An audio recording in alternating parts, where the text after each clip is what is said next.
wish I had an angel for one moment of love. I wish I had your angel tonight.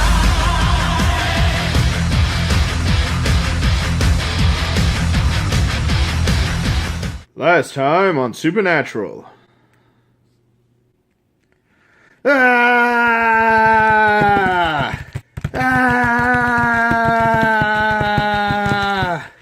It's me, Gabriel. You may thought I was tricking them, but I was also tricking you, audience.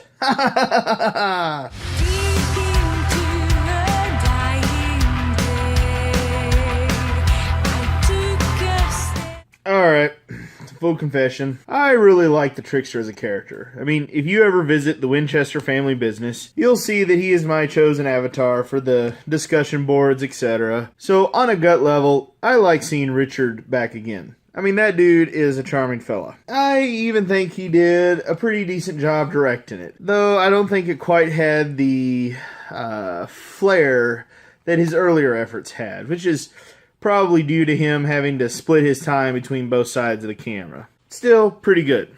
Having said that, in a previous video, I said it was hard to believe how anyone could capture Gabriel. Someone at the time commented that we should wait for this episode to see how it's explained. So, how was Gabriel captured? They caught him in his sleep. Let me repeat that slowly.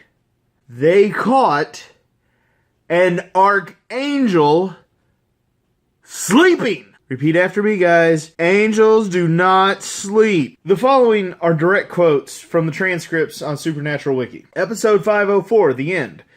Dean's on the phone with Castiel. Dean says, "And there's stuff I gotta do." Castiel, "What stuff?" "Eat, for example.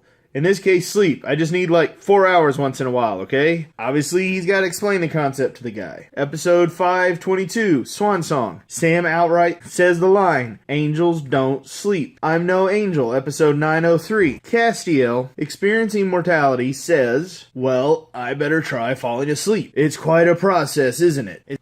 As if he's done it before. Because in episode 808, Huntery Hiroshi, Castiel outright says the line, "I don't sleep." In fact, given their entire powers, none of this would make sense, as, the two angels conflicted. The second one of them, goes off and then lays down for a rest. Bam! His enemy appears and just stabs him in the chest in that instant. So yeah, I was right. Their capture of Gabriel just makes no sense and breaks canon. Because, why not?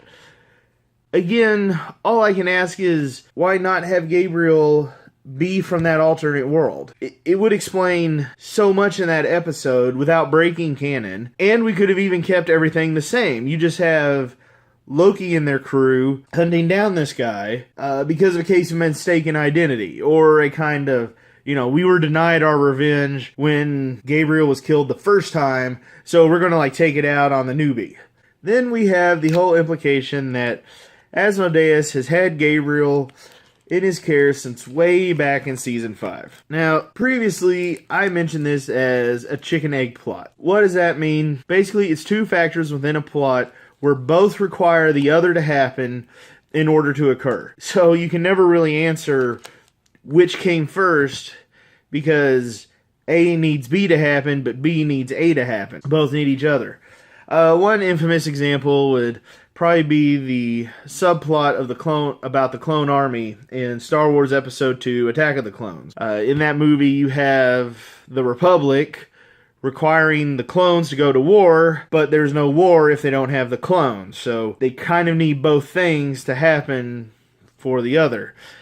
George Lucas ended up solving this problem by giving an off-screen character prophetic abilities to see the approaching plot snarl. That is a solution I do not recommend to any aspiring writers. Work harder. So let's think back a minute. Back in Season 12, Episode 12, Stuck in the Middle with You, it was revealed that when Crowley offered the reign of hell to the princes of hell, none of them wanted it, nor did they care anything about Lucifer's wishes.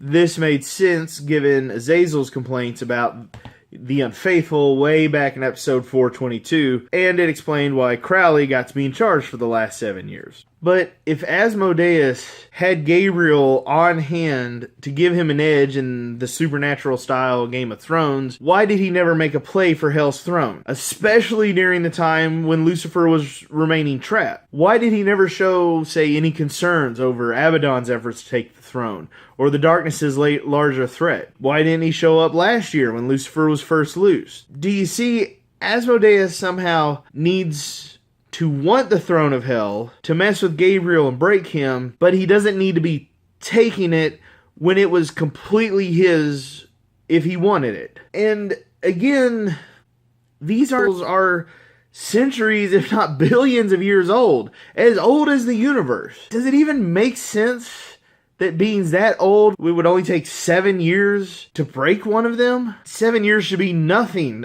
from their perspective. It'd be the equivalent of a work day for us. The other question is why? What was the point of all this? I mean, Asmodeus seems to have never posed much of a problem for our heroes. He kind of delayed them a couple times, but eventually they got out of it or escaped. Compare him to Dagon. She didn't do much either, but she at least explained some things to Kelly about the Nephilim, and by extension the audience, so she helped build the world, and her actions in the series led to Eileen accidentally shooting a man of letters, which caused the Hunter Men of Letters conflict to finally come boiling to a head. So she accomplished things. Remember my butterfly rule? Change something in the story and see how much it affects, how much else you'll have to change. Take the last season. Completely remove Asmodeus from it. What do we have to change? What do we need to alter? There's nothing from the last 2 seasons except for an excuse for a couple of episodes for Cass and Lucifer to be out of the action for the time. The guy had no effect on the larger story. And then ask yourself, what does bringing back Gabriel accomplish? Again, I know it's Sam possessed by Gadriel. He's just my generic angel stand-in because I need others. What difference did torturing him make? Let's imagine for a moment that, using the butterfly rule, let's swap out the Gabriel for the one we knew, and let's bring in the one from this alternate world. Now, what difference would that make? Well, for one, it would give the audience a better sense of how evil and mean this Alt Michael is. When the boys help him recover and kind of hear their story, it would give the writers a chance to reveal the history of this other world and show the audience some world building and expand our understanding of the way things are set up. It would also give the audience a sense of the heroes taking a real proactive step toward the Alt Michael problem. It might even give us a glimpse into a side of Gabriel's character we hadn't seen before, a side of him that took a different path. Instead, we see a Gabriel that's pretty much what we knew before. He's carefree, but able to step up if the situation demanded it. In other words, he's everything we saw before Kripke left. There's not much new here. Still, there were some things about this episode I did like. The wooden swords in it were pretty neat. I was surprised by how strong Jack and Mary's stories were. It was actually the strongest part of the episode, in my opinion. A lot of it made good sense. The characters were believable, as Jack was very much like what a lot of young men are, feeling overconfident in his abilities and power and ready to take on the world, while Mary is trying to explain to him a wisdom she's gained from battles and years of living. That tension between the young and old is a great classical source of drama that is logical to the story and works because both sides in this case have a point. Jack is pretty strong and should probably take the fight to Michael, but Mary is right. Treachery could be afoot. Why does the show right now seem to be making the most realistic characters from its weirdest and freakiest situation? Oh yeah, and poor Kevin. I was pretty sad. I actually felt bad for the guy. Give it to Ostrich. He did great job acting there. Broke my heart. I haven't checked exactly whether he is supposed to have committed suicide in exactly the same way Angels were doing at the end of season 9. Mostly because everything else in this episode, I consider that barely even worth double checking, but maybe a canon violation. At this point, I wish that was the worst in here. Overall, I'm going to give this a 2 out of 5. As much as I love the Trickster and Richard, they just could not pull off a believable return. I mean, remember the rule. A good retcon should reduce the questions we have. It should not raise more or make stories have less sense. And the previous season had some decent retcons. I mean, there were some signs of canon getting back on track here. It's just weird that right here toward the end of the season, the showrunner seemed to have just completely fumbled the ball right near a touchdown. 3 seasons to go. Will they pull it off, or are things about to get worse? I don't know, but I'll be here to give you my opinion.